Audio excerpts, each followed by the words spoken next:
Hi, I'm Kelly Hurt and welcome to this week's episode of The Land Doctors. Well, it's been a while since we last put an episode out, but it's the middle of winter and I wanted to give everybody a little bit of an update of what's been going on. So let's take a walk and I'll take you around the homestead and show you some of the things we've done since we were last together.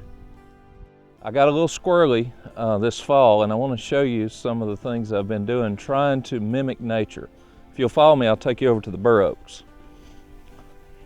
One of the things that I've noticed on the property is the squirrels are a lot better at planting trees than I am.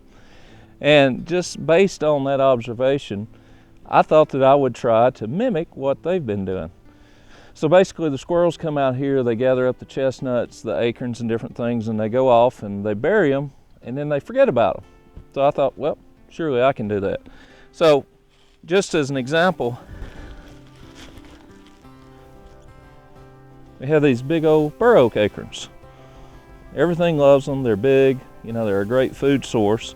So wouldn't it be great to have more of those? They're obviously doing wonderful on the place, so I thought, you know, why not? And if you look really close, you'll notice that that one is already starting to germinate. You can see how it's cracked on the end there. So I think I'll take that with me today. We may stick that in the ground while we're out. The great thing about wintertime is you don't have to mow, so you can actually focus on some other kinds of projects.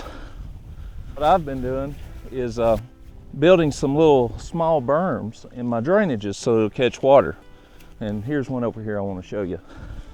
So often when we look at land, we look at it really quickly and we're not really paying attention to what we're seeing. And so I started trying to slow down and really look at the land in depth, in detail, and understand what was going on.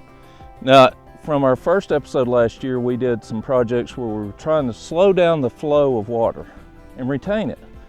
And I wanted to continue to try to do that. Well, what I did is I started looking at my property to see where natural little drainage areas were. Areas that were low and sloped to a spot where I could dig a little hole to capture water. And here's one of them.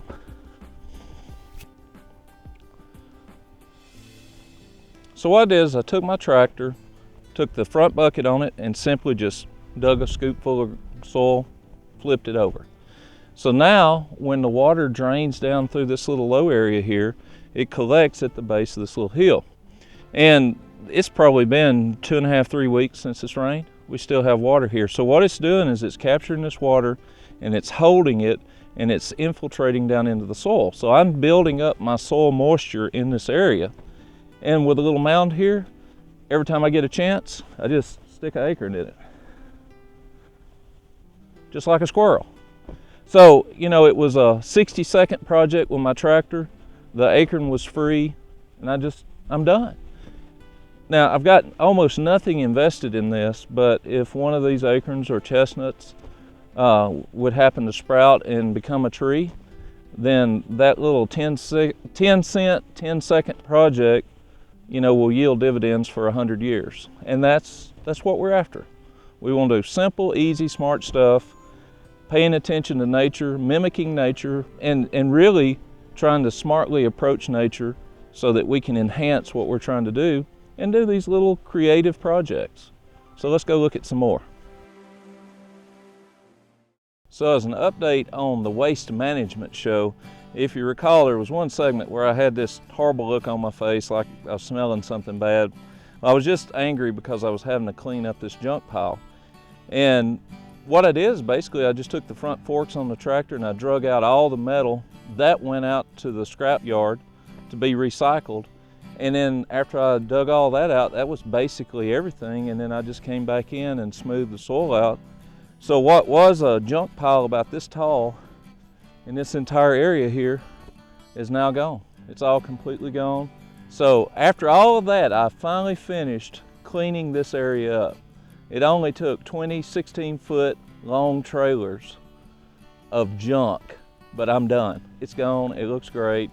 I can finally rest. I'm done with this area. Now I've still got one pile left, and as soon as it warms up a little bit, I'm gonna finish it off, and that will be the last of the junk, and I will be very happy.